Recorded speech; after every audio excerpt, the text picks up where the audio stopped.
एष सुरासुरमणुसिन्धवन्दितं दोदघादिकं ममलं प्रणमामि वर्धमानं तीर्थं धम्मस्य कर्तारं शेषे पुण्यतीर्थयै ससौवसिद्धे विशुद्धस्वभावे समणे अणानदंसन् चरित तव वीर्यायारे ते सौवे समगं पतेगमेव पतेगं वन्दामि अवर्तन्ते अर्हन्ते मानुषे खेते किच्चारिहन्तालं सिद्धालं तैणमोगणहराणम् अजावैवगाणं साधूलं चैव सौवेसिं तेसिं विशुद्धदंसन् प्राणपहाणसमं समासेज्य ओवसंपयामि सम्मं जतोणिवाणसंपत्ति। प्रवचन सार परमागम गे तत्व प्रज्ञापन अधिकार 241 पेज गाथा 115। गाथा पढ़ लें, इसके बाद हम उन विषय पर चर्चा शुरू करेंगे। अथित्यणथित्य अवधियवक्तव्य विधि पुणोदव्यम पज्जाएण दुखेण वि तदुभयमादित्यमण्णं वा। इसे सप्तभंगी कहा गया, पर ये सप्तभंगी नए नहीं। केवली की सप्तभंगी शायद इसके पहले कभी किसी ने कहीं संकेत भी नहीं। श्रुतज्ञानियों की सप्तभंगी तो बहुत चर्चा में रही। ये किसकी है? केवली ये ज्ञान और वचन में नए होती नहीं, इसलिए ये नए तो है नहीं। तो फिर क्या होना चाहिए? जब निर्मल ज्ञान उसमें वस्तु स्वरूप जैसा झलकता है, बस वो हो सकता है। इसके अलावा तीसरी कोई गुंजाइश नहीं है, विकल्प नहीं है हमारे पास। इसको समझने के पहले अभी चिंतन में एक बात आई थी, वो मैं आपको थोड़ा सा बताना चाहता हूँ, इसी को समझने में सहयोगी होगा।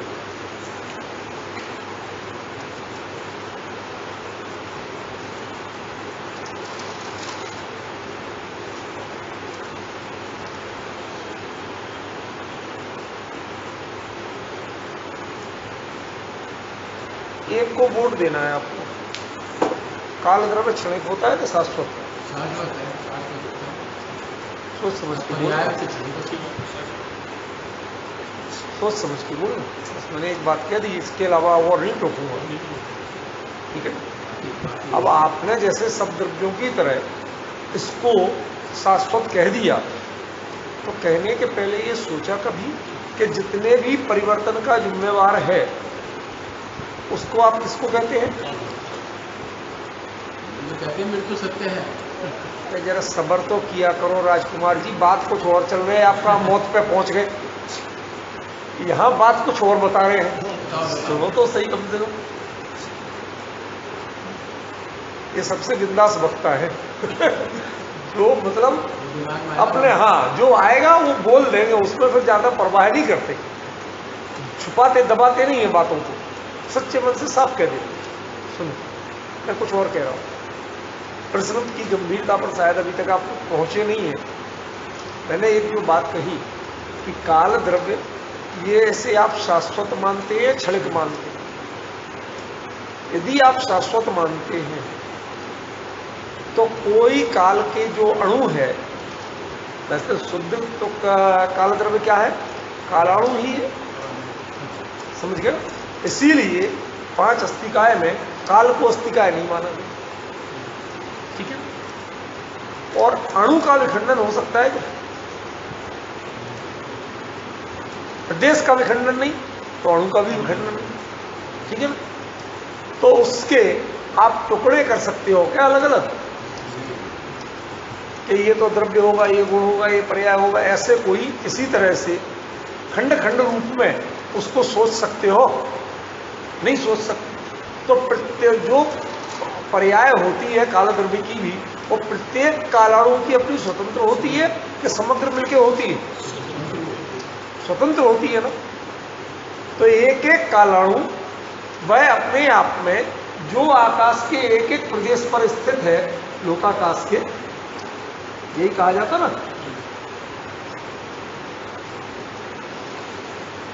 मैं ज्यादा एक्सपर्ट नहीं हूं, उसको माइंड मत करना। तो जो लोकाकाश के एक एक प्रदेश पर स्थित है उसको ही तो कालाणु कहते हैं। लोकाकाश में तो कालाणु होता नहीं, कालद्रव्य होता नहीं। तो इतने में जितने स्थित हैं, ठीक है ना। तो एक बात बताओ कि जो परिवर्तन या पर्याय परिणमन जो होता है वो अलोकाकाश में होता कि नहीं होता?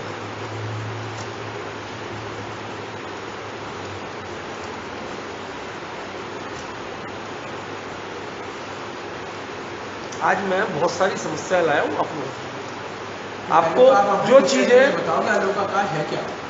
भले आदमी जो लोकाकाश के अलावा बाकी सब आकाश है अलोकाकाश, इतना नहीं जानते क्या? नहीं जानते तो आप अपने में बताओ। हम अपने में क्या बताएं?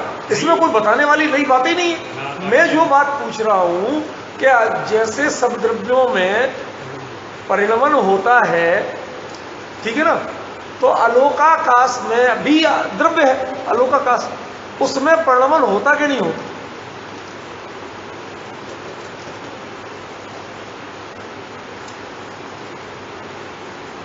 क्योंकि तत्वार्थ सूत्र में स्पष्ट लिखा है तद्भावा परिणाम, माने काल द्रव्य का भाव से ही परिणमन होते हैं। काल द्रव्य नहीं तो परिणमन भी नहीं होना चाहिए। तो फिर वहां पर अकेला द्रव्य रह जाएगा, उत्पाद वह गायब हो जाएगा। तो ऐसा कैसा शब्द जिसमें तीनों नहीं है? हम तो यही कहते उत्पाद व्यय द्रव्युक्तम सत्यम नहीं, सत्य, सत्य भी नहीं, सत्य। हर शब्द का अलग अलग मर्म है। सुनो जरा क्या कहा मैंने, संजय भाई की बात समझ में आई? अभी तक इन पक्षों पे हमने विचार ही नहीं किया असल में, और ये इस प्रकरण को समझने के लिए बड़े उपयोगी है, इसलिए इन बातों को ले रहा हूं। खाली सूक्ष्म दिखाने के लिए ये बात नहीं कर रहा हूं आपसे, ये विषय के स्पष्टीकरण के लिए बहुत जरूरी है, इसलिए ये बात कर रहा हूं, ठीक है ना।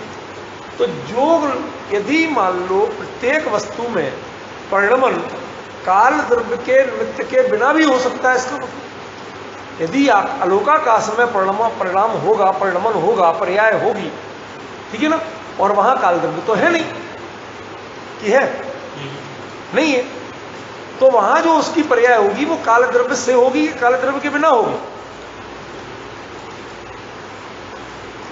तो काल द्रव्य है ही नहीं ना। जहां है ही उसका नाम ही अलोकाकाश इसलिए है कि जिसमें जीव से लेके काल तक अन्य कोई द्रव्य नहीं होते, अकेला शुद्ध आकाश होता है, उसको अलोकाकाश कहते हैं। इसमें कोई शंका तो नहीं है ना। और द्रव्य जो भी होगा उसमें परिणाम भी होगा, ये भी पक्का है। तो काल द्रव्य के भाव का नाम परिणाम है, काल द्रव्य के भाव से निमित्त से परिणाम होते, पर्याय होती है। ये बात कितनी सत्य है भाई, वो तो सब जगह लागू पड़ना चाहिए, ठीक है ना। ये तो सिंपल सा सिद्धांत है, ठीक है ना। ये काल द्रव्य के कारण पर्याय नहीं होती है। काल द्रव्य वह इकाई है जिससे पर्याय नापी जाती है। आपने कभी 2 मीटर कपड़ा लिया? मीटर आया था साफ, मीटर से नाप के कपड़ा ले लिया आपने। मीटर के पैसे दिए क्या आज तक? मीटर मिला आपको क्या आज तक? कोई मैं साहब कहा तूने 2 मीटर कपड़ा देंगे तो 2 मीटर भी दो, कपड़ा भी दो। कभी कहने लगो तो क्या स्वागत सत्कार होगा आपका? कहाँ का सिरदर्द पड़ गया भैया, मेरे को नहीं बेच रहा, मेरी दुकान बंद है जा। अरे वो माप है, वो माप को आप उस वस्तु का स्वरूप नहीं मानो, समझ गए ना। काल द्रव्य का जो परिणाम तद्भावा परिणाम, काल द्रव्य का भाव है परिणाम। काल द्रव्य के कारण अन्य द्रव्यों में परिणाम होता है, ये नहीं लिखा उसमें। तद्भावा परिणाम का क्या अर्थ है? काल द्रव्य का जो भाव है वो क्या है? परिणाम सूचक है। काल द्रव्य की जो पर्याय है उससे ही हम परिवर्तन को जानते हैं, परिणमन को जानते हैं, समझ गए? उसके बिना हमें परिणमन नहीं दिखेगा। यदि काल नहीं बदले, एक ही काल स्थायी हो जाए अनंत तक, तो फिर आपको परिणाम कहां से दिखेगा? नहीं समझे? जो बात अपनी इतने दिनों से चल रही है, कई बार जैसे टाइम मशीन की जो कह रहे हैं, वो टाइम मशीन में वो टाइम फिक्स हो जाए तो कोई बूढ़ा होगा तो वहीं अटक के रह जाए। पॉइंट समझ रहे हैं? तो वो जब काल द्रव्य का जो परिणमन जैसा चलता है, उसके आधार पे ही हम इस चीज को मानते। समझ गए? ट्रेन आएगी कैसे? 2 बजे की है, कैसे आएगी ट्रेन? 2 बजे आएगी, और 2 बजे आ गई तो घड़ी से आई, तो बिना घड़ी बिना टाइम की आई। अब आपको जो कंफ्यूजन पड़ रहा है ना, उसका मर्म समझ में आ रहा है कि हमने अपने व्यवहार में, बोलचाल में उसको अन्य द्रव्यों के परिणाम का कर्ता या निमित्त रूप में इतना लपेट दिया है कि उसके बिना हम कल्पना ही नहीं कर पाते। ये वस्तु की अपनी मौलिकता है या काल का एहसान है? जो परिणमन है वह परिणमन वस्तु की अपनी मौलिकता है या काल का की कृपा है? उपादान नहीं से, निमित्त ही से। कहते ऐसा कुछ भी नहीं है, वो मात्र माप है, उससे मापा जाता है। समझ गए? ट्रेन आ गई, देखो 2 बजे घड़ी ने दिखा दी, तो घड़ी तो रात को 2 बजे भी दिखाती है, और बंद हो जाए तो 24 घंटे 2 बजे दिखाती रहे। ट्रेन तो अपने हिसाब से आएगी जाएगी, समझिए? और यदि 5 मिनट लेट ट्रेन हो जाए तो अरे साहब घड़ी काय की घड़ी, बेकार घड़ी, ट्रेन है 2 बजे की, 2:05 पे लाइए। इसमें भी उसका दोष नहीं है, वो चाल घड़ी की नहीं है, वो चाल ट्रेन की है। यदि बिगड़ी है चाल तो किसकी? ट्रेन की बिगड़ी कि घड़ी की बिगड़ी? समझ रहे हो? लेकिन हमने सारा दोष कहां से देना शुरू किया? वहां से, काल से लेट होगी। अरे ट्रेन तो अपने समय पे आई है, तुम्हें लेट दिख रही है, टाइम टेबल किताब ये फाड़ के फेंको, वस्तु स्वरूप केवली के ज्ञान पे जाओ, तो ट्रेन इतनी बजे आना थी, उसकी परिणमन इसी समय तय। तुम्हारे अपने टाइम टेबल है, तुमने सोच लिया इतने देर में ये हो जाएगा। समझ गए? ये आपकी कल्पना है। अब मैं एक और दूसरी बात, मूल बात जो थी मेरी, वो ये थी कि काल द्रव्य क्षणिक है के शाश्वत। इसका जो यूज आप देखते हैं, जो दिमाग में बैठा हुआ है, वो सब किस रूप में बैठा हुआ है? परिणाम के रूप में, क्षणिक के रूप में। जबकि वो स्वयं में क्या है? एक शाश्वत है, अविनाशी है। ध्यान रखना, मैं त्रिकाली शब्द उपयोग नहीं कर रहा हूं, सोच समझ के कर रहा हूं, आप भी सोच समझ के ध्यान देना। शाश्वत और अविनाशी, ठीक है ना? जैसे अजर अमर भी कहते हैं, अजर अमर अविनाशी ऐसा बोलते, वो ऐसा द्रव्य है ख्याल में। इसलिए जो स्वयं अविनाशी हो, जो स्वयं शाश्वत हो, उसके लिए परिणाम का हेतु कहना, ये अपने आप में कितने विवेक की बात है।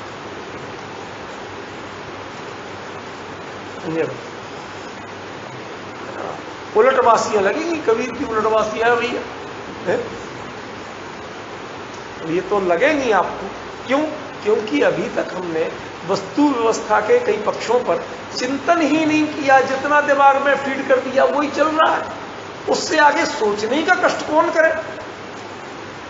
ये एक बड़ी विडंबना हुई। इसलिए हमें बहुत से पक्षों के बारे में जब कोई कहता है तो छूटते ही लगता है गड़बड़ कर रहा है, जबकि वो असलियत होती है, यथार्थ है। काल द्रव्य क्षणिक नहीं है, काल द्रव्य शाश्वत है। यदि काल शाश्वत है तो काल का परिणाम जो होगा वो शाश्वत होगा कि क्षणिक? सोच के उत्तर देना भाई। उस क्षण में शाश्वत है, तब तो उसका नाम परिणाम है, नहीं तो द्रव्य होता उसका नाम। जो सदा काल शाश्वत हो उसका नाम द्रव्य, और जो अपने समय में शाश्वत हो, शाश्वत माने वह वो समय जब जब जो जो देखेगा वो समय उसे वैसा ही दिखेगा, वो गायब नहीं हो जाएगा। काल द्रव्य का वो परिणाम बीतते ही वो गायब नहीं हो जाएगा, छूमंतर नहीं हो जाएगा। समझ गए? वो अपनी जगह विद्यमान है, लेकिन उसके आगे पीछे वो कहीं दखल नहीं दे रहा अपने क्षेत्र का, अपनी मर्यादा का। क्षेत्र माने क्षेत्र शब्द सही नहीं है, मर्यादा। वो अपनी मर्यादा का अतिक्रमण नहीं कर, ख्याल में, ये उसकी अपनी मौलिकता, इसी कारण से उसको परिणाम कहा जाता है, ख्याल में। लेकिन हमने क्या समझ लिया कि परिणाम माने बदलने का नाम है, वो तो बदलेगा ही। काल पाए सब खिरना है, काल पाए विधि खिरना, ऐसा पढ़ते हैं। हर चीज काल से परिणमित होती है। आप बड़े बच्चे से बड़े कैसे हो गए? अरे भैया उम्र हो गई, काल बीत गया, वो तो सभी होते हैं, तुम भी हो गए। ये जो कहते हैं ना संजय भाई, इसके पीछे मतलब क्या है मुझे ये तो बताओ। हमने काल द्रव्य को सिर्फ परिणाम ही माना, जबकि काल द्रव्य मूल में द्रव्य रूप में शाश्वत है, यहां तक कि परिणाम रूप में भी तत्क्षण स्थायी है। सब ध्यान देना नवीन जी, बहुत सोच समझ के बोल रहा हूं। मैं पूरे रास्ते शांत मन से चिंतन करते आया हूं कि आज क्या बताऊं। मैं ये गारंटी लेता कि हर बार ऐसा करता हूं। कई बार कोई इधर उधर की चर्चाएं भी आ जाती, फोन फान भी आ जाते, कोई और बात होती है, तो कई बातें रहती हैं। पर आज मतलब वहां से चला और यहां तक कंटिन्यू एक विषय पर एकाग्रता पूरी रही, ठीक है ना। और वही विषय आपको स्पष्ट करने की कोशिश कर रही। काल तत्क्षण स्थायी है, पर्याय काल द्रव्य की पर्याय भी कैसी है? तत्क्षण स्थायी है, बदली नहीं, विनष्ट नहीं हुई। यदि विनष्ट हो जाए, वो अपने काल की मर्यादा, उस समय की मर्यादा से बाहर नहीं है, ये बात से तो मैं मानता हूं। लेकिन वह उस समय में भी नष्ट हो गई है। क्यों? अन्यथा को कभी केवल ज्ञान हो ही नहीं। केवल ही कैसे जाने कि ऐसा हो? वो तो नष्ट हो गई, वो तो नष्ट हो गई। नष्ट जो हो चुकी, जिसका सत मिट चुका, वो आएगी कहां से? और असत का जानना, सत का विनाश नहीं होता, असत का उत्पाद नहीं होता। ना असतो विनाशो असतो, ना ऐसी कुछ समुद्र की कारिका है कि सत का विनाश नहीं और असत का उत्पाद नहीं होता, ठीक है। तो जब यदि ये वस्तु स्वरूप है, तो मान्यवर ये बताओ कि वो जो सत थी, भले ही वो एक समय की सत थी, लेकिन सत तो सत है और सदा रहेगी उस समय में, अन्यथा केवली कभी जान ही नहीं सकती। जो चीज वस्तु स्वरूप से नष्ट हो जाए, केवल ज्ञान उसे जान नहीं सकता। बाजीगर जाने तो बाजीगर कहलाएगा, केवली बाजीगर नहीं। दो बात में अंतर ख्याल में। शोभसम ज्ञानी होगा बाजीगर, शोभसम ज्ञान में वो नष्ट हो, नष्ट में माने उसे पता नहीं चल रहा, उसे वर्तमान में नहीं दिख रही, समझ गया। इसलिए उसकी बाजीगरी कहलाती है। केवली के साथ ये शब्द प्रयोग नहीं कर सकते। बाजीगरी माने जैसा है तो नहीं, लेकिन वैसा हम दिखा दें तो उसका नाम बाजीगरी। केवल ज्ञान में बाजीगरी नहीं होती है। केवल ज्ञान मात्र वस्तु का स्वरूप यथावत दिखाता है, वह एक रत्ती उसमें ना जोड़ता है ना घटाता। और यदि ऐसा कुछ भी आप कहेंगे, कल्पना भी करेंगे, तो वह केवली का आवरणवाद है, दर्शन मोह का कारण है। सबसे पहला आवरणवाद घातक कौन कहा गया? केवली का। 5 आवरणवाद: केवली, श्रुत, संग, धर्म और देव। देव का आवरणवाद जो आप जितना हल्ला मचाते ना, तो सबसे बाद का नहीं समझ। बता दूं इसका मत?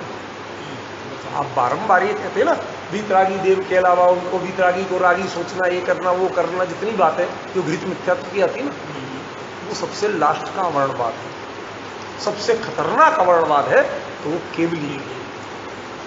टोडरमल जी ने जो कदम कदम पहले कहा हर बात के लिए, केवली का या सो प्रमाण। मैं बीच में नहीं पढ़ता भाई, जो उनके ज्ञान में आया वो ही सत्य। क्यों? केवली के ज्ञान में सत का अभाव और असत का सद्भाव कभी दिख सकता नहीं। जैसा वस्तु का स्वरूप है वैसा केवली जानते हैं। केवली उसमें रंच मात्र भी प्लस माइनस नहीं करते। अरे जैसा है वैसा भी नहीं बनाते, वो मात्र उसको जानते। यही केवल ज्ञान की पवित्रता है। और इस पर जिसने शंका की, जिसने चाहे कर्ता माने, चाहे हेर फेर करता माने, समझ में, कृपा दृष्टि करता माने, ये केवली की महिमा कृपा दृष्टि नहीं करने में है। और संसारियों को वो देवता चाहिए जो कृपा दृष्टि करता है,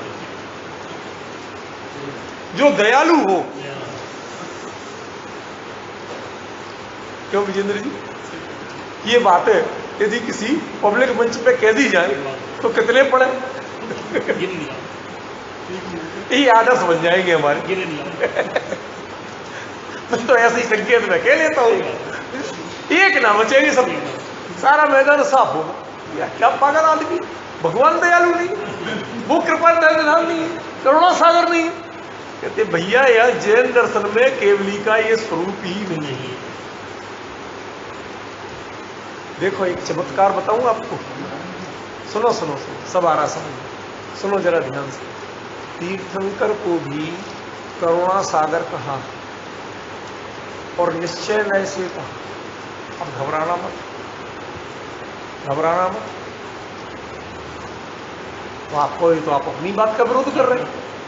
सुनो समझो, यही आपको विवक्षा जब समझ में आने लगेगी तो आपको जिनवाणी के बारे में सारे भ्रम निकल जाएंगे।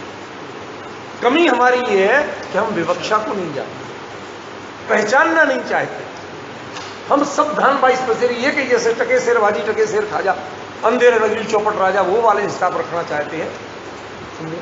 वो गुजरात में इसको पोपाबाई का राज कहते हैं। तो वो बाबू भाई, बड़े बाबू भाई अक्सर क्या करते हैं, यहाँ पोपाबाई का राज नहीं चलेगा। वो शुरू में समझ नहीं आता पोपाबाई क्या है। वो है अंधेरे नगरी चौपट राजा, टके शेर भाजी टके शेर खाजा। समझे? ये ऐसा नहीं होता है। वस्तु का स्वरूप जैसा है वैसा होगा। आपकी मर्जी से दुनिया नहीं चलेगी। हमने क्या मान लिया, भगवान की मर्जी से। अरे तुम ही स्वामी हाथ औड़ा करता रहो तो फिर जाए। तो फिर निश्चय से तीर्थंकर में सब ध्यान रखना, मैंने तीर्थंकर सब बोला था, केवली नहीं बोला था। तीर्थंकर को तो तीर्थंकर केवली नहीं होते। अरे शांति तो रखो थोड़ी देर, सुनो तो सही क्या कह रहा हूं। क्या मुकेश जी, बहुत ध्यान देकर सुनना। तीर्थंकर शब्द बोला, केवली नहीं बोला। तो आप बहस करो, तीर्थंकर के केवली नहीं होते। थोड़ी कृपा दृष्टि करो मेरे ऊपर, मैं क्या कह रहा हूं उसको सुनो। तीर्थंकर को करुणा का सागर, करुणा निधान इत्यादि जो कहा वो वास्तव में कहा, झूठ नहीं कहा। तो आप तो अभी कह रहे हैं केवली तो कोई करते ही नहीं, और अभी कह रहे हो भाई इसीलिए तो हमने तीर्थंकर शब्द का प्रयोग किया, केवली का नहीं किया।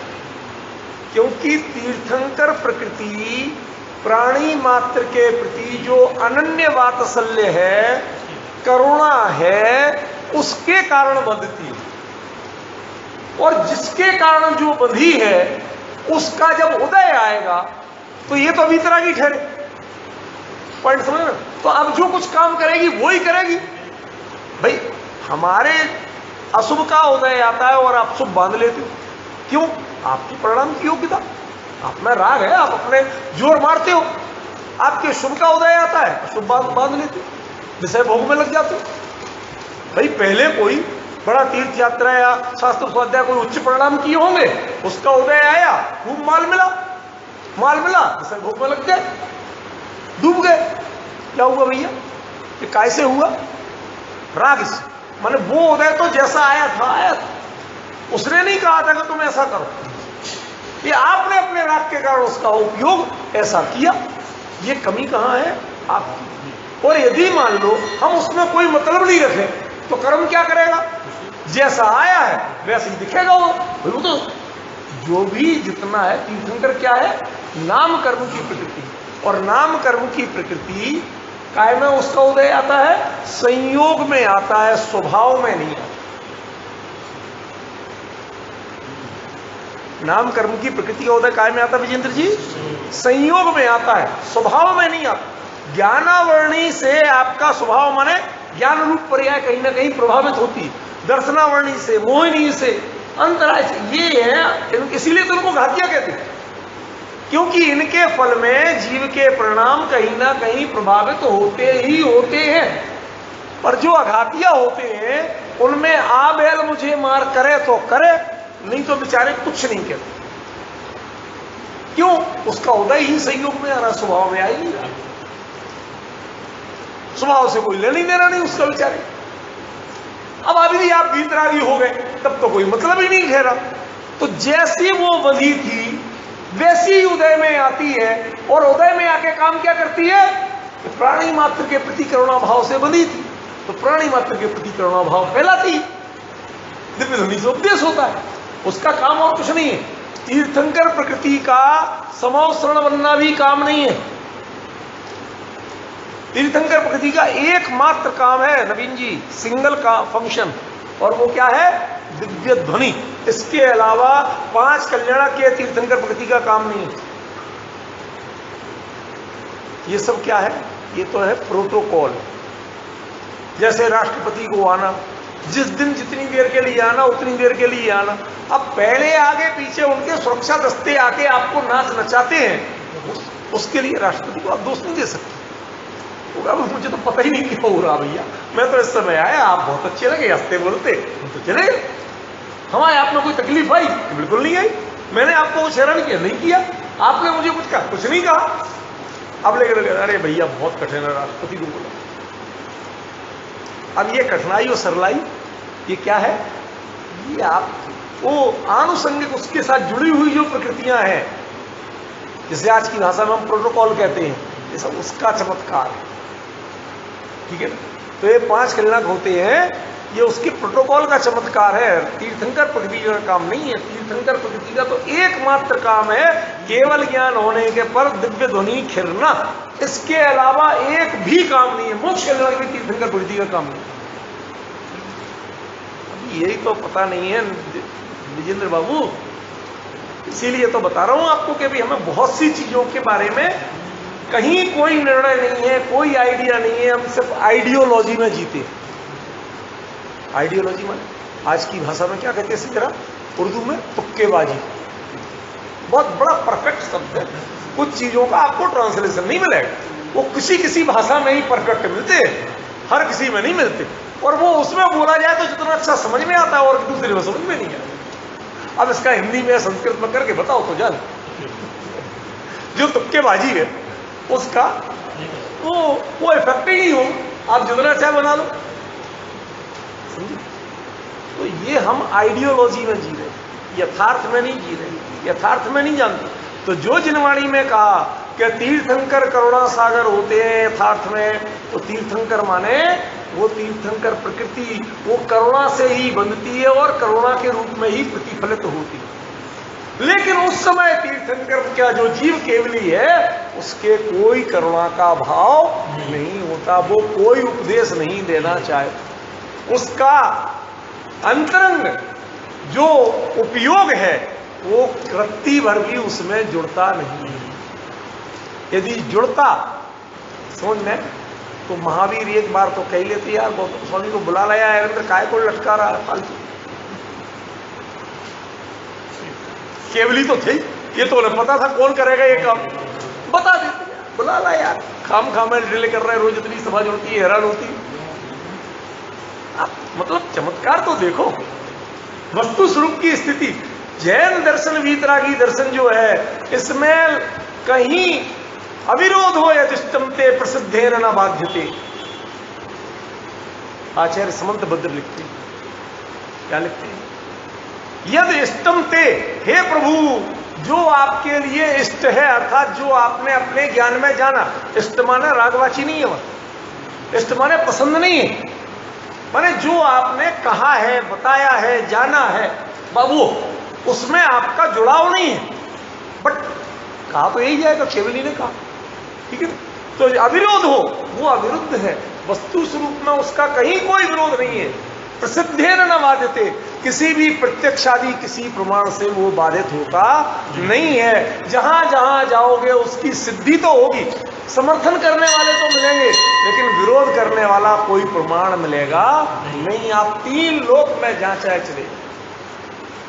ये एक बात पूछो, पूछो। ये जो दिव्य ध्वनि है ये नामकरण की प्रकृति का अतिशय है, यही कह रहे हैं ना आप? कुछ और अतिशय नहीं बोला हमने, उदय बोला।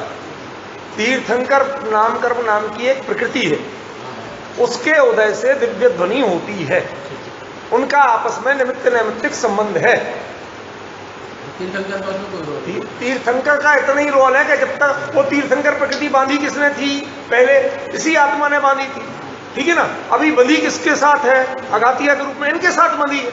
उदय किसके साथ आ रहा है? इनके साथ आ रहा है, लेकिन इनका उपयोग उसमें जुड़ा है कि बिल्कुल नहीं जुड़ा?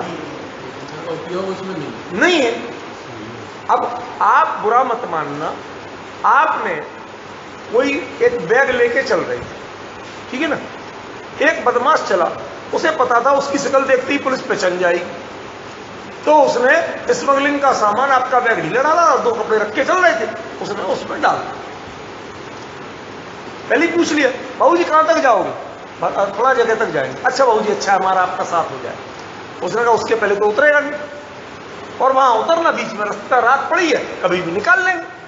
उस समय चेकिंग का जब डर था, उसमें डाल दी, ठीक है। अब उसके बाद में वो मेटल डिटेक्टर से चेक किया, आया था वो कुत्ता लेके आया था साथ में, डॉग स्क्वाड वाला। अब उसने सूंघ के भौंकने लगा, आपकी व्यक्ति हो। अब बताओ आप कितने दोषी हो? पूरे दोषी हैं जिसका देखो ये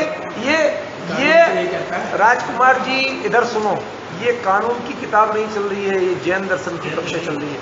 आप जैन दर्शन के अनुसार दोषी हो क्या? वस्तु स्वरूप के अनुसार आप दोषी हो क्या? आपके मन में विकल्प भी था कि आप ऐसी चीज लेके चले, आपने उसको स्पर्श भी किया। बड़ा आसान तरीका है भाई, मैं उससे चेक कर इस पे मेरे फिंगरप्रिंट्स हैं या किसके हैं।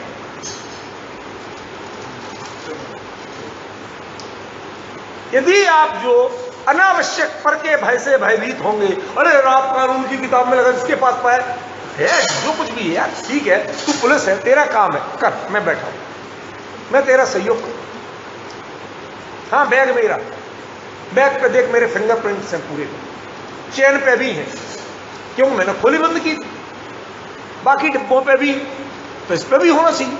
अब ढूंढ के दिखा, कर स्कैन और बता इस पर मेरे फिंगरप्रिंट्स हैं क्या? नहीं है ना, तो ये मेरे में ताला लगा ही नहीं था। अब किसने डाला? जिसके फिंगरप्रिंट्स है उसको पकड़ ले। कितना आसान हो गया। जो आप कहते नहीं, वो तो पूरी गड़बड़ है। ये पूरा गड़बड़ कब है? जब हम हतोत्साहित हो जाते हैं, डिमोरलाइज हो जाते हैं, भयभीत हो जाते हैं, विवेक खो देते हैं, तो सब सारा कुछ गड़बड़। तो गड़बड़ी का कारण कौन है? आपके विवेक की कमी, आपके आत्मबल की कमी, आपका अपने ऊपर विश्वास की कमी, ये संयोग। तो आपका मतलब तो यह तीर्थंकर को कोई ना राग है ना द्वेष, तो यथार्थ है, अब उसके लिए प्रकृति का उदय है, वो उदय है, वो चल रहा है। इसलिए जो तीर्थंकर माने नाम कर्म के कारण तीर्थंकर कहे गए, तो यथार्थ में उसी का फंक्शन है। करुणा ही तो झर रही है, और क्या झर रही है? करुणा भीतरागी के उपदेश होने का क्या मतलब उठता है? समझिए ना, जो उन्होंने करुणा भाव से बांधी थी, तो करुणा रूप में झर रही है। अब आपको कोई ऐतराज हुआ? कोई नहीं। ये हम जो चीज को, लेकिन तीर्थंकर माने केवली माने तीर्थंकर, जो घेल माल करोगे ना, तो संजय भाई कभी असर ही नहीं। केवली के ऐसा कभी होता नहीं, और तीर्थंकर के जो कहा जाता है उससे हमें विरोध नहीं। दोनों बातें, यही विवेक रखना सीखना पड़ेगा आप। यदि जिनवाणी में आप इतना विवेक रखना नहीं सीखते हैं, तो एक किरण में बिड़ा छिज्जई तित्थम अण्यण पुण तच्चम। क्या समझे नरेंद्र बाबू? जब भी ऐसा बोलते हैं, इधर उधर देखते हैं, ओ मेरी लिखा है, फिर भी हमारी ओर नहीं देखते, कहीं पूछ लें तो। और जब भी इधर देखते हैं, मैं इनसे जरूर पूछता हूं। ये सोचते हैं जिससे बच जाएंगे वो इनके पकड़े जाने का तरीका है। क्या पूछा था आपसे? एक केण विना छिज्जई तित्थम अण्यण पुण तच्चम। क्या है ये? तो अधूरी पंक्ति थी, बाद की है, मूल पंक्ति कुछ और है। जय जिणमयम पवज्य ता मां व्यवहार निश्चय मोय। यदि जिनमत में प्रवर्तित करना है, प्रवर्तन करना है, समझना है, तो निश्चय और व्यवहार को दोनों को मत छोड़ो। एक केण विना छिज्जई तित्थम, व्यवहार के बिना तीर्थ का लोप हो जाएगा और निश्चय के बिना तत्व का लोप हो जाएगा। अण्येन पूर्ण तच्चम, यदि आपने निश्चय की बात नहीं सुनी तो तत्व का लोप हो जाएगा और व्यवहार की बात नहीं मानी तो तीर्थ का लोप हो जाएगा। जो भगवान की वाणी होती है तीर्थ है, तीर्थंकर इसीलिए तो कहे। तो जो तीर्थ है तो वो व्यवहार से होता है, वो निश्चय से नहीं कहा। व्यवहार नहीं मानोगे तो तीर्थ का लोप होगा। मानना पड़ेगी कि मजबूरी कहां है, जहां जो चीज लागू होती है वैसा जानना। उसमें ये तो आपकी दृष्टि के लिए चश्मे दिए, पढ़ने और दूर का, नजदीक का और दूर का, अपनी अकल से लगाना। डॉक्टर का क्या दोष साहब, एक चश्मा ऐसा एक चश्मा ऐसा। तेरी आंख में दो कमियां हैं, पढ़ने की भी कमी है और दूर की भी कमी है। डॉक्टर क्या करे, आपको दो चाहिए थे दो दे दिए। अब आप पढ़ते समय तो दूर का लगा लेते सो नहीं दिखता और टीवी देखते समय पास का लगा लेते सो नहीं दिखता। अब इसमें डॉक्टर का दोष क्या है ये तो बताओ। आप कहते साहब आप ही ने तो नहीं, दोनों लगाया करो। ये सबके सामने वाले का गला मत पकड़ो, थोड़ा अपने अकल का प्रयोग भी करना पड़े। जिनवाणी ने कभी निश्चय व्यवहार के प्रयोग की मजबूरी नहीं बताई। वो ये बताया कि जिनवाणी में ये कहे क्यों है, इसलिए कहे कि एक के बिना तीर्थ, यानी भगवान ने उपदेश दिया आप कह ही नहीं सकते। महावीर की दिव्य ध्वनि हुई थी कि बिल्कुल नहीं हुई? अरे साहब क्या बात करते हो, तीर्थंकर की ध्वनि गणधर सुनी अंदर चे पुनियानमयी सो जनवरवाणी शिव सुखदानी। हम तो रोज पढ़ाते हो हमारे लिए और अब कह रहे नहीं है। कैसे समझाएं, आप ही बताओ, ऐसे समझा दो वैसे समझा। कमी है यहां और हम लगाते हैं वस्तु में। निश्चय और व्यवहार वस्तु का नियम बनाने वाले सिद्धांत नहीं है। आपकी पहचान कि देखो पढ़ना है तो ये लगाओ और दूर देखना है तो ये लगाओ, ये बताने वाले चश्मे, समझ गए ना? वो विवेक आपको रखना है, हमें कर नहीं पड़ेगा। जो आप बोल रहे हैं ना विजेंद्र जी, ये मतलब समझदारी का उत्तर नहीं। हमें दोनों नए जान नहीं पड़ेंगे, उनने कब कहा कि जान? आपको सोना हो तो न ये लगाओ न वो लगाओ, बताओ। सपने देखना हो तो कौन सा लगाए, नजदीक का दूर का? वही नहीं। जब स्वावलंबी रहना है, अपने ज्ञान में देखना है तो कोई नहीं चाहिए, चर्म चक्षु से देखना है तो। ऐसे ही विकल्प जाल में जब निर्णय करना है, जिनवाणी का ही सही। भाई साहब जिनवाणी के निर्णय को भी विकल्प ही कहा, ये निर्विकल्प स्थिति नहीं है नवीन जी। तो इसके लिए ये बताए कि भाई अब इसमें बातें दोनों तरह की कही हैं, दोनों को पहचानो। अब हर जगह हम निश्चय व्यवहार लिख के नहीं देंगे, नहीं लिखे, 99% नहीं लिखे। अब अपनी अकल से प्रयोग करना पड़ेगा कि किसका प्रयोग है, समझे? मूल बात समझो, ये जो है ये वस्तु स्वरूप का निर्णय है। काल द्रव्य भी कैसा है? शाश्वत है, स्थायी है, क्षणभंगुर नहीं है। उसका जो परिणाम है वो क्षण स्थायी है, क्षण भंगुर नहीं। क्या कह रहे हैं?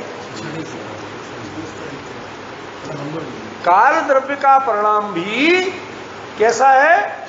क्षण स्थायी है, क्षण भंगुर नहीं है। हमने बड़े भारी अज्ञान पाला है कि हमने पर्याय को क्षण भंगुर जाना। वो है कैसी? क्षण स्थायी।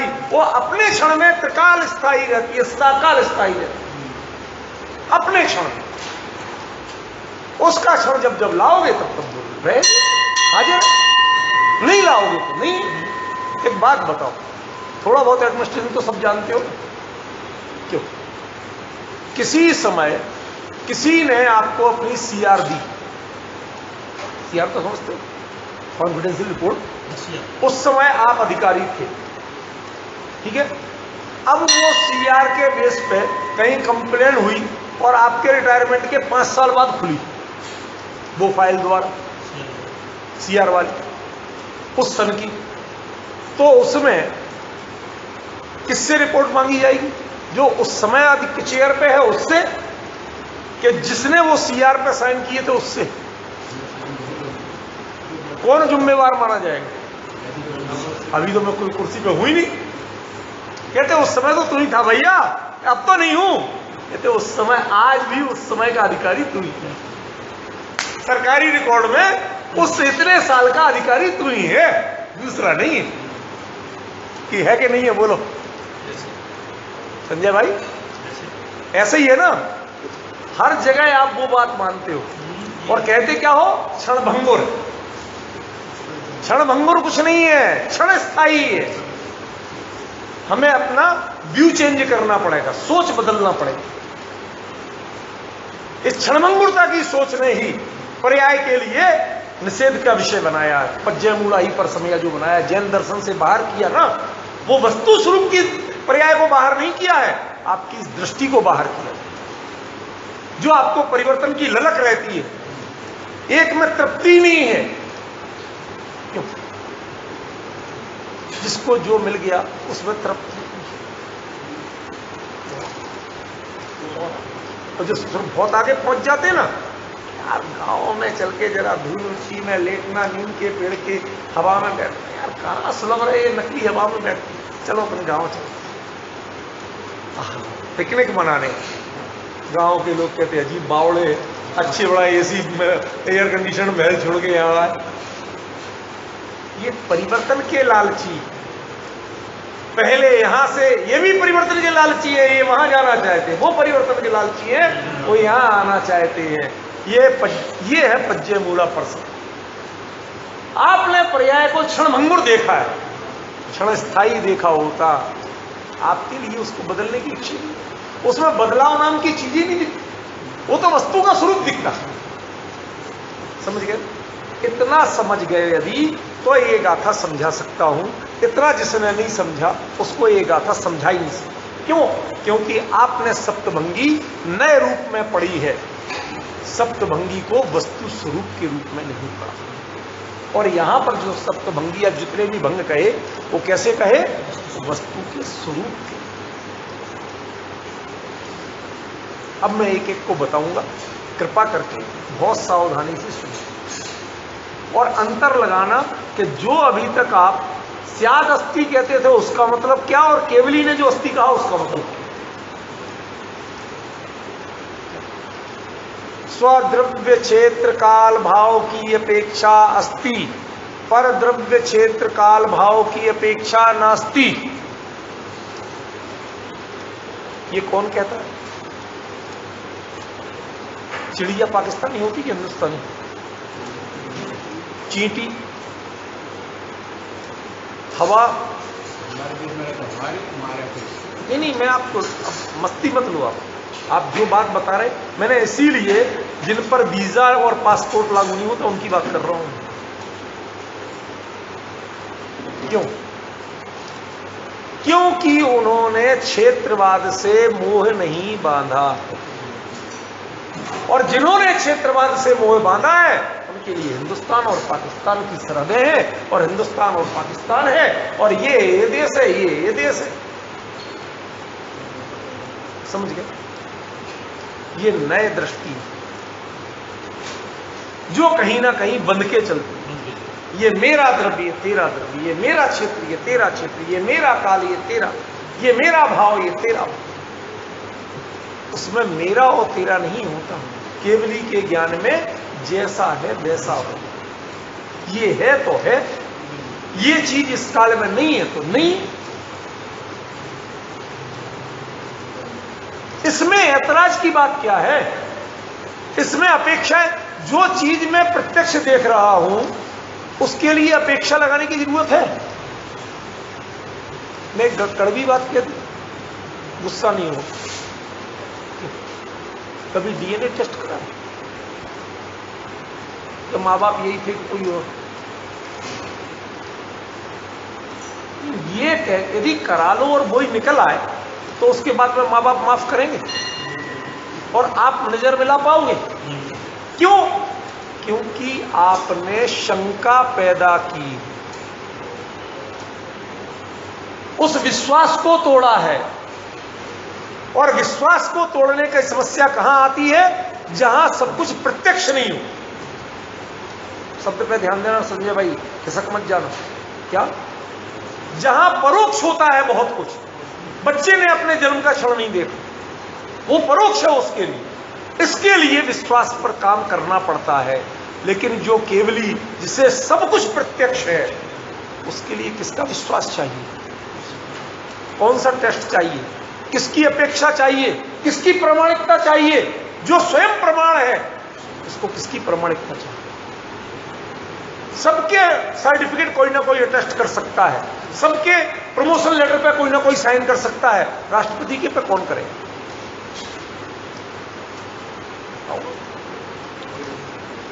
डिफरेंस समझ रहे? वस्तु सत माने वो राष्ट्रपति सर्वोपरि सत्ता है, वह परिपूर्ण सत्ता है उसके ऊपर, और उसको जानने वाला केवल वो ज्ञान की परिपूर्ण सत्ता है। इन दो पर कोई दूसरा सर्टिफिकेट नहीं दे सकता। इसलिए जो अर्थी कहा उसके साथ सीए नहीं जुड़ा है। सीए जुड़ता तो अपेक्षा बताना पड़ती, और अपेक्षा स्वद्रवित, स्वचित्र, स्वकाल, स्वभाव किया। भाई साहब मैंने टीका नहीं पढ़ी, ना मुझे टीका दिखाना, मैं सिर्फ कुंद कुंद के मूल शब्दों का बोल रहा हूं, उससे आगे मुझे मजबूर मत कर। क्यों? मैं विवश हो जाऊंगा, ठीक है, मैं ये कपड़ा लूंगा और मुंह पट्टी वाला बन जाऊंगा। नहीं बोल रहे, और क्या? मैं कुंद कुंद जो बात कह रहे हैं, मैं आप सोचिए, उन्हीं कुंद कुंद ने जब पंचास्तिकाय में यही सप्तभंगी की बात की तो सी अत्ति अत्ति हुए हम बोला। यही की यही गाथा पंचास्तिकाय में जब आती है तो सी अत्ति अत्ति हुए हम, और की जगह सी है। नहीं, शुरू में सी है, सी है माने स्यात्। इधर देखो, प्राकृत में जो सी है उसको संस्कृत में आप स्यात् बोलते हैं, और स्यात् का ही स्याद्वाद बनता है। कथनचित, किसी अपेक्षा से, जब अपेक्षा नहीं बताओ तो सी है, और अपेक्षा बता दो तो सी हट जाएगा, फिर वो अपेक्षा आ जाएगी। समझ रहे ना? वो है सप्तभंगी नय, वो विवक्षा है, वस्तु स्वरूप नहीं है। कौन सी क्लास में प्रश्न नंबर क्या? किसमें? वही यार भाई साहब, इतना मेरी परीक्षा मत लिया करो, अब तो कुछ कष्ट आप भी कर लिया करो। समझ गए? और वही नहीं, वही प्ररूपण कुछ और प्राकृत ग्रंथों में भी आता है, ज्यों का त्यों। सी अत्ति हुए हम, अब बत्तम चेव, ऐसे करके गाथाएं आती हैं। यहां पर आचार्य देव ने क्या किया?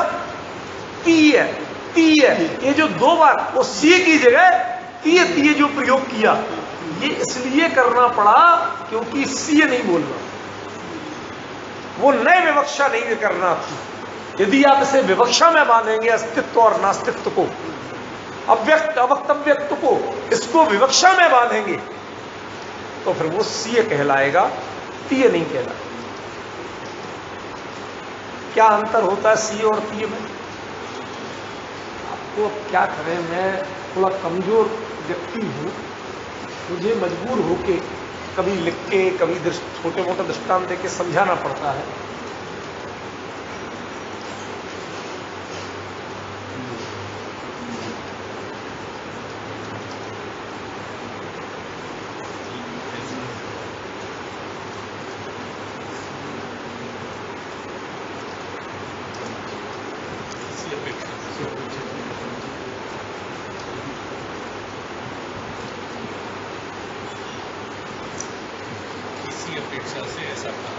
कहा जाता है, है नहीं, है की गारंटी नहीं दी, और ये है, ये मेरे ज्ञान का विषय है, मैंने कह दिया, बता दिया, दिव्य ध्वनि में आ गया।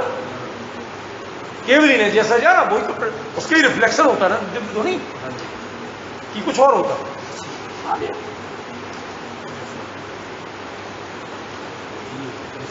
अब हमने इस बात को समझे बिना और क्या कह दिया? ये सप्तभंगी नय का प्रतिपादन है। अब बताइए हम क्या कहें उन महाज्ञानियों को जो इस गाथा को सप्तभंगी नय का प्रतिपादन बता दें? आप ही बताओ, मैं उनके लिए कौन सी उपाधि से अलंकृत करूं? परमवीर चक्र दूं, क्या दूं?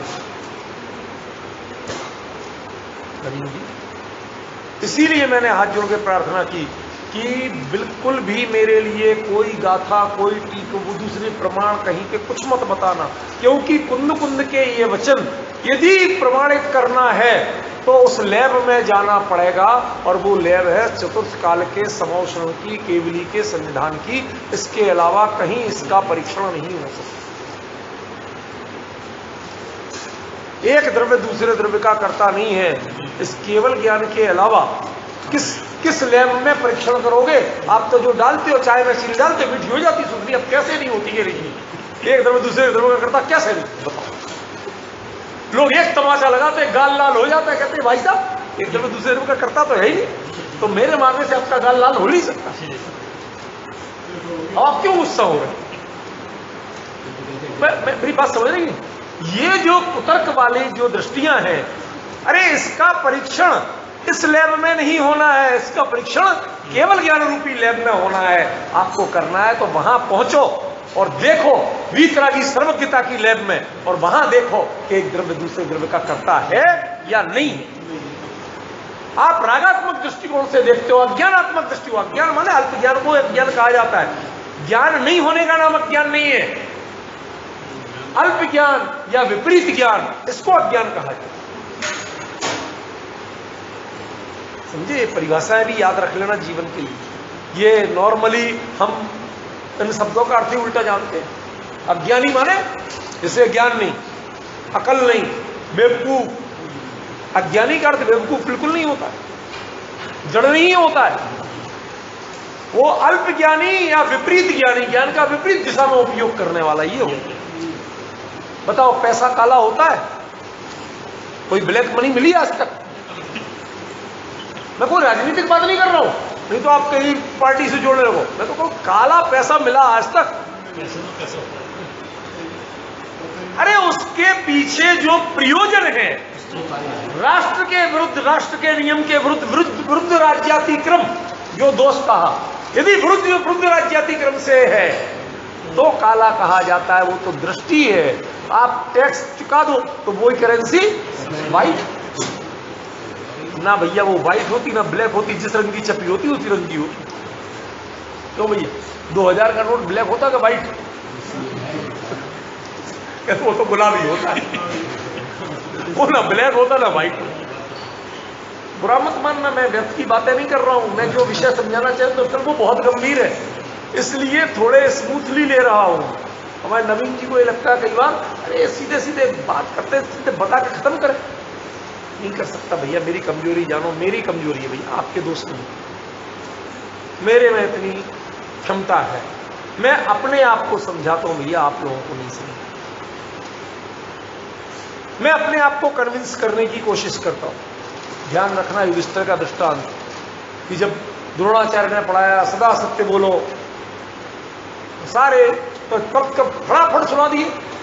युधिष्ठिर महाराज 7 दिन 8वें दिन पिटने का नंबर आया, खड़े हो जाओ, मुर्गा बन जाओ, ये हो जाओ, वो हो जाओ, सबने सुना दिए। तुम सबसे बड़े हो। महाराज यदि ऐसी सुनाना था तो आपके पढ़ाने के पहले पूछ लेते, मैं सुना देता। मैं तो अपने आप को कन्विंस कर रहा। तो क्या ये वचन तुम बोलने लायक हो? क्या तुमने अपने आप में ये प्रतिज्ञा कर सकते हो कि मैं कभी झूठ नहीं बोलूंगा? इसको तुम सेंटेंस बनाना चाहते हो, संकल्प बनाना चाहते हो? डिफरेंस कितना बड़ा अंतर। एक वाक्य और एक संकल्प। वाक्य दोहराना अलग चीज है और संकल्प में लाना अलग चीज। संकल्प के बाद नहीं भी बोलोगे तो जीवन पवित्र हो जाएगा, और वाक्य 1000 बार भी बोलोगे तो भी अपवित्र रह सकते। जो सप्तभंगी नय है वो वाक्य है, वस्तु स्वरूप। केवली का ज्ञान और केवली के वचन वो वस्तुनिष्ठता का संकल्प होते हैं, वो वाक्य नहीं होते हैं जो दोहरा दिए जाए। मैंने आपको पिछली बार यही कहा था, संजय भाई याद है, कि ये सप्तभंगी का जो यहाँ प्ररूपण है ये इतना अद्भुत है कि सारी जिनवाणी में कहीं नहीं मिल सकता। ये टी है और सी है, इसका अंतर जिस दिन समझ में आ जाएगा उस दिन इस गाथा में क्या कहा ये समझ में आ जाएगा। कितना आसान था कुंद कुंद में। सी अथी सी नथी, इतनी तो बोलना, क्या जोर लगना, कुछ भी नहीं लगना, छंद भी नहीं बदलना, कोई दोष नहीं आना, तीये की जगह सी। लेकिन सीए कहते ही वो वाक्य में बदल जाता और तीय कहते ही वो वस्तु स्वरूप, और वस्तु स्वरूप का प्रतिबल दर्पण जो केवल ज्ञान है वो रहे। कितना बड़ा चेंज आया है जिसको हमने आज तक सोचा नहीं। मैंने कितने ही विद्वानों का इस पर सुन लिया, पढ़ लिया, देख लिया, सप्तभंगी नए बोल रहे हैं सब, वही इसको, अरे ये सप्तभंगी नाम से वास्तव में है 7 भंग, लेकिन वो भंग माने वचन नहीं है।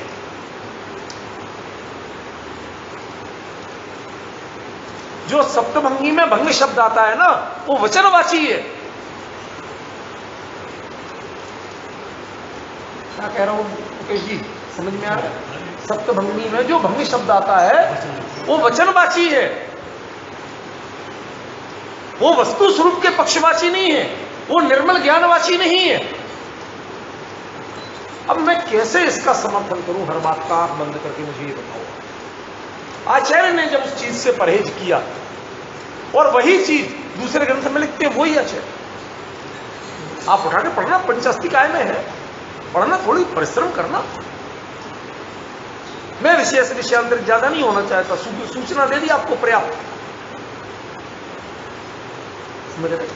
इसलिए बंधु बहुत शांत मन से जो बात कही जा रही है उसके अंतर गहराई में उतरने का प्रयास कर। अभी मैं अकेले सी वो अथित्य इतने पे बोल रहा हूं, इससे आगे नहीं बढ़ा, नथी वगैरह पे तो पहुंचे ही नहीं, अवत्तव पे पहुंचा नहीं, क्या है वो बताऊंगा, ठीक है। लेकिन अभी तो हमें ये बताना ये तीय क्या है और सीय। भंगी शब्द प्रयोग होता है जब सीय होता है, जब तीय होता है तब वो मात्र वस्तु स्वरूप होता है, उसमें भंग शब्द प्रयोग होता है, क्योंकि वस्तु अभंग होती है और वचन भंग रूप।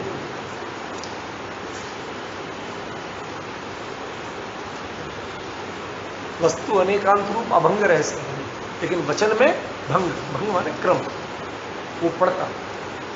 ज्ञान में क्रम नहीं पड़ता, वस्तु में क्रम नहीं पड़ता, क्रम किस में पड़ता है? वचन में। इसलिए भंग नाम वो वचन का है, ज्ञान का नहीं, वस्तु का नहीं है। यहां जो प्रकरण है वो ज्ञान और ज्ञेय का है, इसका नाम ज्ञेय कहा, वस्तु नहीं कहा। ज्ञेय नाम का ऐसे पड़ता है, जैसे कोई भांजा कब कहलाए? जब सामने मामा हो तो भांजा कहलाए। ऐसे ही ज्ञान हो तो ज्ञेय कहलाएगा, वरना तो वस्तु है। तो इसका नाम आचार्य ने सोच समझ के ज्ञेय तत्व प्रज्ञापन रखा, वस्तु तत्व प्रज्ञापन नहीं रखा। इसका मतलब इसकी जो भी व्याख्या होगी वो केवल ज्ञान की अपेक्षा के बिना नहीं होगी। केवल ज्ञान ने कैसा देखा वो बताया जाएगा, वस्तु कैसी है अकेले ये नहीं बताई जाएगी। क्यों? क्योंकि हम आप जो वस्तु को देखते जानते हैं वो एक पक्षीय होता है, सावरण होता है, और केवली जो देखते जानते हैं वो निरावरण और सर्वांगीण होता है। समझिए, इसलिए इसका नाम ज्ञेय यदि पड़ा, ज्ञेय तत्व प्रज्ञापन माने केवली के ज्ञान में जैसा झलका, जैसा आया वैसा बताया जा रहा है। इसमें कुंद कुंद अपनी ओर से नहीं बता रहे, यदि अपनी ओर से बता रहे होते तो इसका नाम वस्तु तत्व प्रज्ञापन होता, ज्ञेय तत्व प्रज्ञापन नहीं होता। इसलिए आपको हर बात में केवल ज्ञान क्यों घुसाते हो? वो तो घुसा हुआ है, कुंद कुंद ने लिखा है, मैं नहीं कह रहा हूं। ये विजन ऑफ कुंद कुंद है, समझ गए? ये मेरा विजन नहीं है, हर चीज वहीं से मिल रही है। मैं अपनी ओर से कुछ देता हूं? कुछ नहीं देता। नितांत अज्ञानी मान लो मुझे, मैं तो खाली वो क्या कह रहे हैं इतना बताता हूं, समझ गए? हाँ, आप उसमें कुछ का कुछ घालमेल करते, भाई ये नहीं कहा उन्होंने तो ये कहा, बस इतना डिफाइन करना मेरा काम है कि आप किसी में किसी का घालमेल ना करें। इसके अलावा मेरा कोई योगदान नहीं है, जो है सो 100% उनका है। 1% भी मेरा नहीं।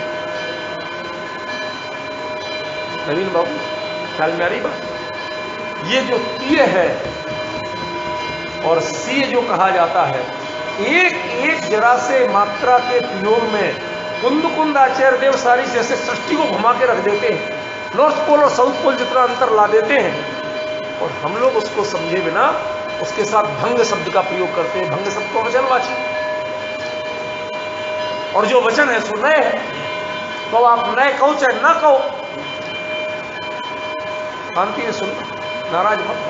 हमें भी पता है कहां लिखा हो कहां नहीं लिखा, मैं कुछ नहीं कह रहा हूं, आपसे विवेक करने को कह रहा हूं कि भंग शब्द वचनवाची, और वचन नयात्मक होते हैं जिनवाणी। जिनवाणी के बाहर तो भले ही कुनयात्मक है, अनयात्मक हो सकते हैं, लेकिन जिनवाणी में नयात्मक होते हैं। लेकिन ये ना भंग है ना नय है, केवल ज्ञान में वस्तु स्वरूप कैसा झलका वो। इसलिए कायदे से कहा जाए, रूढ़ी से तो कहा जाए, वरना मैं ऐसे सप्तभंगी कहने को भी तैयार नहीं। अब आप जो चाहे मुझे दुस्साहसी कहें, उद्दंड कहें, जो भी कहें, आपकी सब गालियां सुरूधारी हैं। मैं इतना कहूंगा भाई जो कुछ कहा है ना उस पर विचार तो करो, उसके विरुद्ध कुछ लाओ तो लाओ, निकालो। जो हम जहां से बता रहे हैं आचार्य की बात, वो वैसी है या नहीं है। अब और कहा क्या कहा, वो प्रवचन सार वो ग्रंथ है जिसके लिए किसी ग्रंथ का प्रमाण नहीं दिया जा सकता। ये बात और सुन लेना, आज गांठ बांध लेना, लिख लेना, वरना आप कभी इसका अर्थ नहीं कर पाएंगे। वो ग्रंथ है जिसके लिए किसी का प्रमाण नहीं दिया जा सकता, क्योंकि सब क्षयोपम ज्ञान पर आधारित हैं और केवल ज्ञान दिव्य ध्वनि पर आधारित है। इसके लिए दूसरा प्रमाणांतर नहीं हो सकता। इसका प्रमाण ये स्वयं है। उस अपना विजन वो पैदा करो, अपना विजन वहां ले जाओ। कुंद भी क्षयोपम ज्ञानी थे, यदि वो लेके आ सकते हैं तो आप भी क्षयोपम ज्ञानी लेके आ सकते हैं। समझ गए?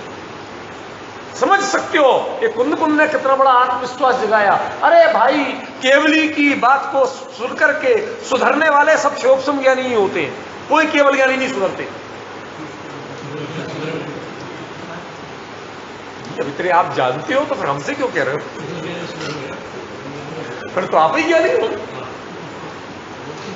पॉइंट समझे? तो ये बहाना मत करना हम तो क्षयोपम ज्ञानी, हमें तो आगम से ही नई पद्धति ही सीखना पड़ेगा। अरे आप भी सीख सकते हो। केवल ज्ञानी की बात क्षयोपम ज्ञानी ही सीख के केवल ज्ञानी बनते। संजय भाई, केवल ज्ञानी की बात सुनकर सीखकर क्षयोपम ज्ञानी ही केवल ज्ञानी बनते हैं। लेकिन कैसे? केवल ज्ञानी जैसे बता रहे वैसे समझे, अपनी अपेक्षा घुसा के। जहां आपने अपनी अपेक्षाएं घुसाई, सारी गड़बड़ी हो गई। फिर वो भगवान क्या कह रहे हैं वो बात फिर तो आपकी अपनी समझाई जाएगी।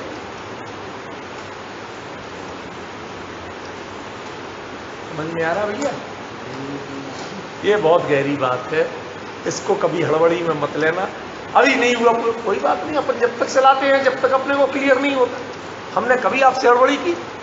बताओ, कभी कहा कि नहीं ये पहले ऐसा कर दो बाद में ऐसा कर दो? कुछ कहा? शांति से चलाते हैं ना, अपना शांति से ही चलो, कोई खेद खिन्नता की जरूरत नहीं है। लेकिन विषय को पूरे धैर्य और हिम्मत से सुनना और समझना। ठीक है? अर्थी माने है, ऐसा ही रणर्थी माने नहीं है। ठीक है ना? अवक्तव्य माने अवक्तव्य है। अब वो क्यों है, ये सारी बातें अभी बाकी हैं। अभी तो मैंने सिर्फ तीय और सीय का अर्थ बोला है। काल द्रव्य भी शाश्वत होता है, काल द्रव्य माने परिणामी नहीं, उसका तद्भावा परिणाम भले ही कहा जाए, लेकिन वह स्वयं में शाश्वत है, क्षणभंगुर नहीं है। और पर्याय भी क्षण स्थायी होती है, क्षणभंगुर नहीं होती। ये विजन, ये अपनी दृष्टि का ऑपरेशन होना है, आंख का नहीं। आंख तो उपकरण है, जैसे चश्मा बदलते हो ऐसी आंख बदली जा सकती है, लेकिन दृष्टि नहीं बदली जा सकती। समझ गए? ये सर्जरी ऑफ विजन है। ठीक है ना? अपने विजन को बदलिए, वो चीज इसमें दिखाई जा रही है। विशेष चर्चा भूल भुलैया अब जो भी कह लो, समझ जाओ तो सब कुछ है और नहीं समझे तो भूले तो हो ही, भूले तो अनादिकाल से हो राजकुमार जी।